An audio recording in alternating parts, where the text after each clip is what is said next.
자연 현상에서 일어나는 도대체 운동이라고 하는 것은 무엇을 의미하는 걸까요? 운동. 뭐 스포츠는 아니죠.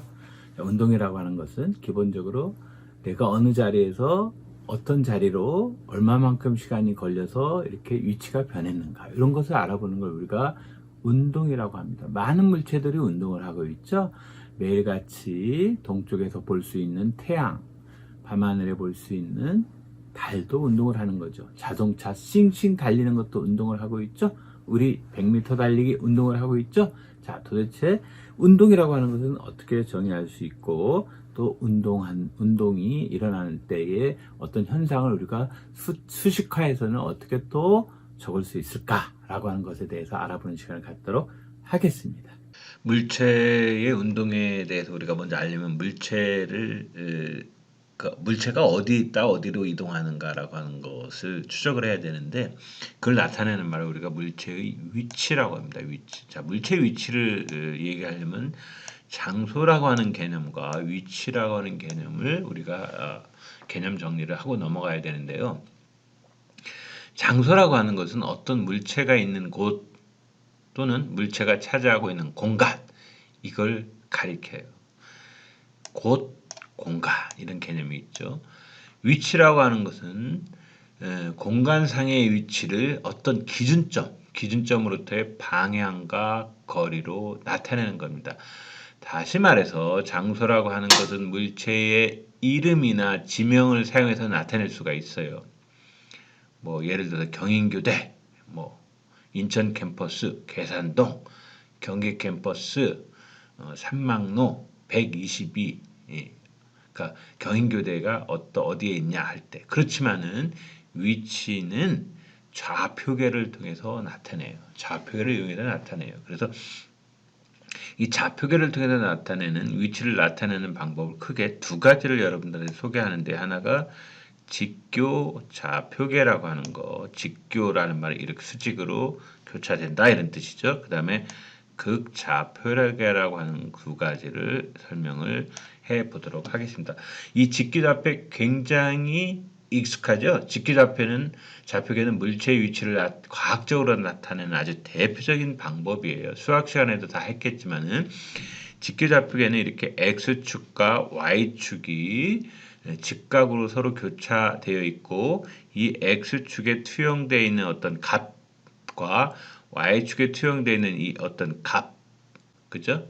값을 이용해서 공간상의 위치를 나타낼 수 있는 아주 편리한 방법이에요. 이런 좌표계를 썼던 분으로 굉장히 유명하신 분이 데카르트라고 하는 사람이 있죠. 데카르트라고 하는 사람이 이런 좌표계를 썼습니다. 자, 그래서 여기 보면은 x축에 투영이 되어 있는 2라고 하는 것과 y축에 투영이 된 3, 여기를 2, 3 쓰면은 x 방향으로 2만큼, y 방향으로 3만큼 같다, 이런 뜻이죠. 마이너스 3,1은 x의 마이너스 방향으로 마이너스 3만큼 가고, y 방향은 1만큼 가다. 너무 익숙하죠, 여러분들이, 그죠? 이거에 비해서 극좌표계는 이 원점이라고 하는 것으로부터 r만큼의 어떤 거리가, 이렇게 스몰 r만큼의 거리하고, 그 다음에 세타라고 하는 이 각도로 나타내는 거예요. 그래서 r, 뭐 예를 들어서 3,45도 뭐 이런 개념으로, 그죠? 그 얘기는 뭐냐면은, 즉 어떤 물체 위치, 여기 P라고 하는 물체에 위치한다면 원점에서 P까지의 거리가 R이고, 반시계 방향, 이쪽 방향이 반시계죠. 반시계 방향으로 세타만큼의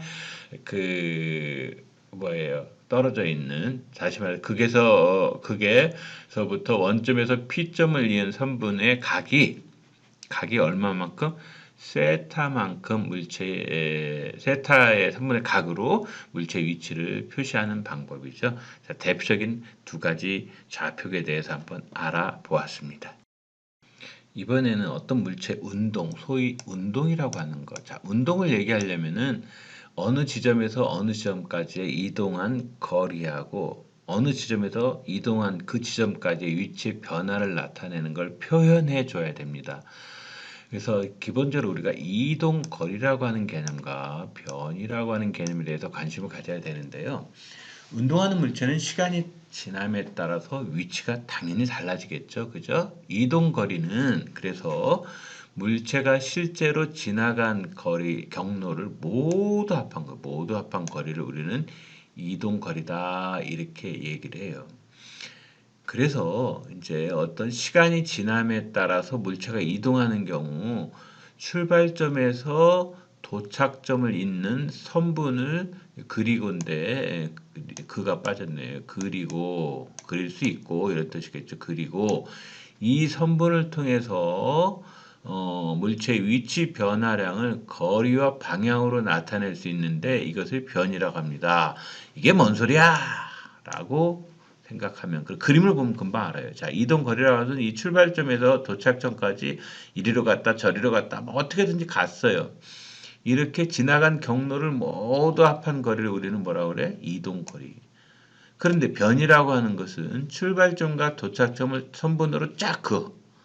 위치가 어떤 경로를 뭐로 가도 서울만 가면 되죠. 이런 얘기 있죠. 그죠? 어떤 사람은 부산에서 서울을 가는데 남해안을 돌아서 전라도 목포로 해서 서해안 고속도로를 타고 인천으로 해서 오는 방법이 있고 어떤 사람은 경부선을 타고 쭉 올라오는 방법이 있겠죠. 그러나 출발 지점과 도착 지점을 그냥 이어버리면은 그죠? 선분으로 이으면 똑같겠죠. 그런 걸 우리가 변이라고 해요. 자, 처음 위치에서 실제로는 요로 갔어. 이렇게 갔어. 도서관까지. 그런데 어때요? 예? 즉 뭐예요? 처음에서 이렇게 4km 떨어진 도서관에 갔으나 변이는 집에서 여기가 동서남부 하면 여기가 북쪽이겠죠. 북쪽.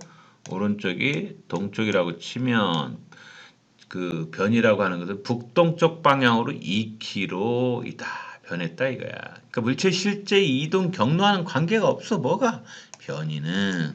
그래서 이동거리와 변이의 차이에 대해서 여러분들이 인식을 하면 좋겠습니다. 아리스토텔레스는 기본적으로 정지 상태에 있는 적절한 위치, 즉 적절한 위치로부터 물체까지의 거리를 중요한 운동의 기술 방식으로 사용했는데요.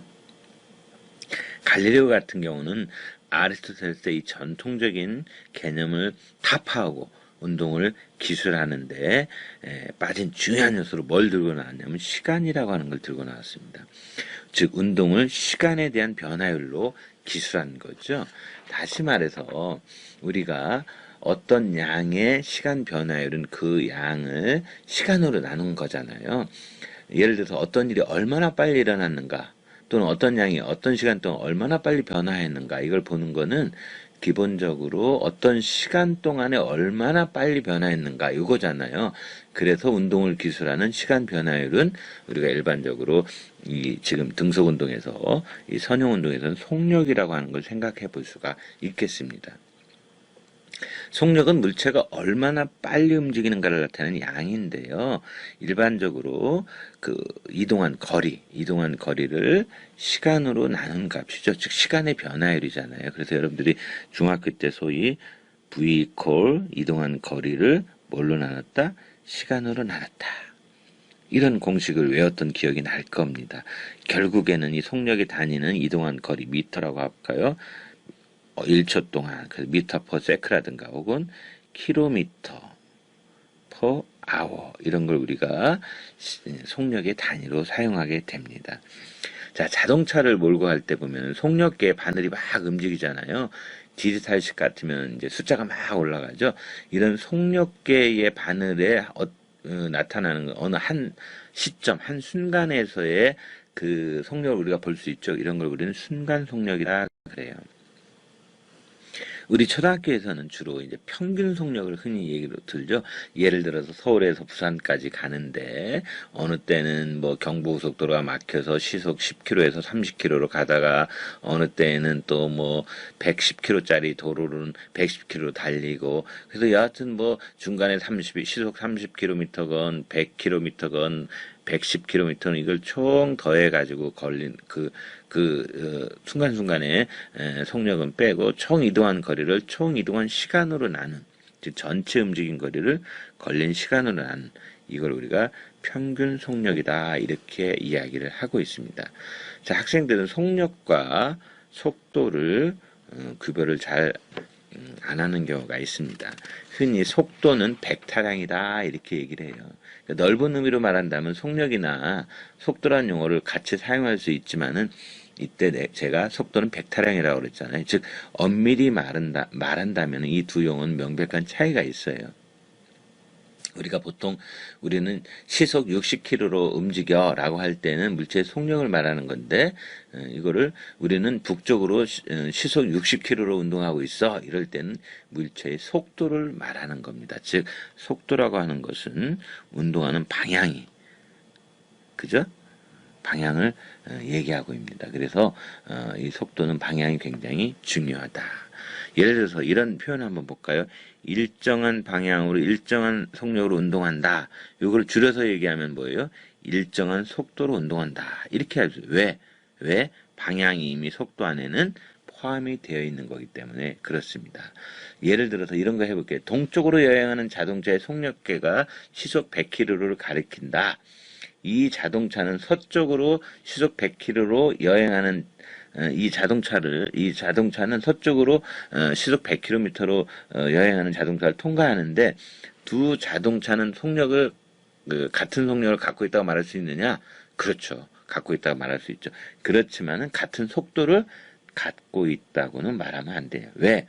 방향이 반대잖아요. 자, 여러분들은 뭐 이렇게 이 초등학교 과정에서 등수 운동은 다르니까 이제 속력과 속도를 참고로 이렇게 구별하는 걸 아시고 뭐 더 나아가서는 뭐 가속도도 다뤄야 되고 그다음 자유낙하 운동도 다뤄야 되는데 이런 과정들은 초등학교 교육 과정에 나타나고 있지 않으니까 이 정도 수준에서 강의를 멈추도록 하겠습니다.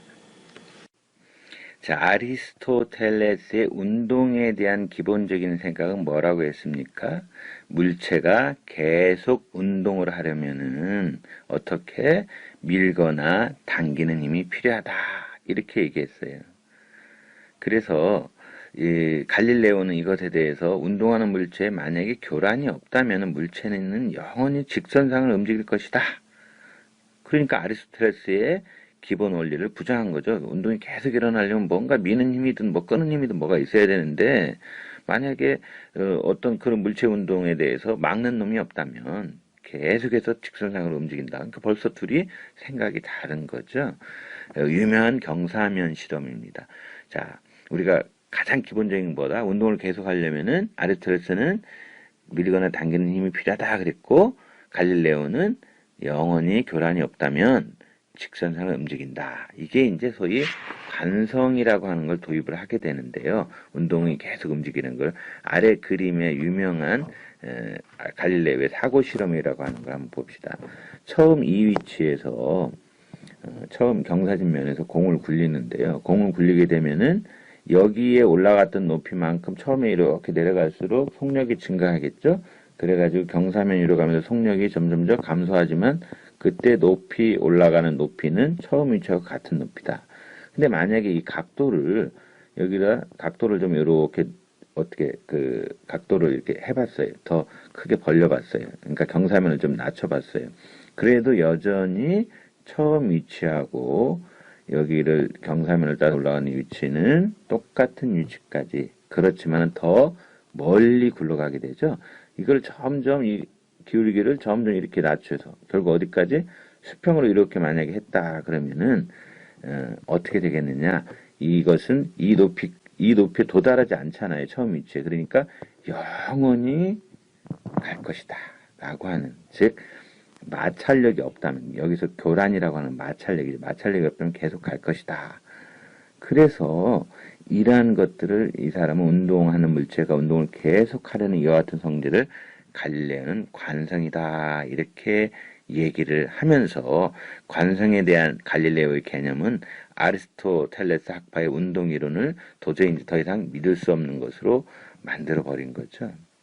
아리스토텔레스의 마찰에 대한 이해가 없었기 때문에 갈릴레오의 시대까지 2000년 동안 물리학의 발전은 저해된 겁니다. 결국 갈릴레오 관성 개념을 응용해보면 지구가 운동을 계속하는데 아무 힘도 없다. 아무 힘도 없어도 가더라. 근데 있어야 된다고 그랬잖아요. 아리스토텔레스는. 그래서 갈릴레오부터 그 다음에 뉴턴까지 상상의 나래가 계속 확장이 되는 그러한 초석을 세웠다라고 할 수가 있습니다. 우리 그 야구 시합할 때 보면은 그 투수가 던진 공이 뭐 시속 152km가 넘었다, 매우 빠른 강속구다 이런 얘기 많이 하잖아요. 그런 걸 재는 걸 우리가 스피드 건이라고 그러죠. 자, 그렇다면 이 스피드 건으로 속력을 어떻게 측정하겠느냐? 스피드 건으로. 스피드건이라고 하는 것 자체가 움직이는 물체의 속력을 측정하기 위해 만들어진 장치잖아요. 스피드건이 또 어디서 많이 활용이 돼요? 그렇죠. 경찰관 아저씨들이 고속도로에서 차량의 속력을 측정하는 데 사용하죠. 야구장에서 쓰듯이 방법은 똑같아요. 스피드건의 원리는 상당히 복잡할 것 같지만 아주 간단해요. 여러분들 그 위오 하면서 다가오는 구급차 사이렌 소리. 구급차의 사이렌은 특정한 진동수가 있는데 구급차가 우리 관측자 방향으로 가까이 오면 소리가 어때요? 그 소리가 또 멀리 떨어질 때하고 소리가 다르죠, 그죠?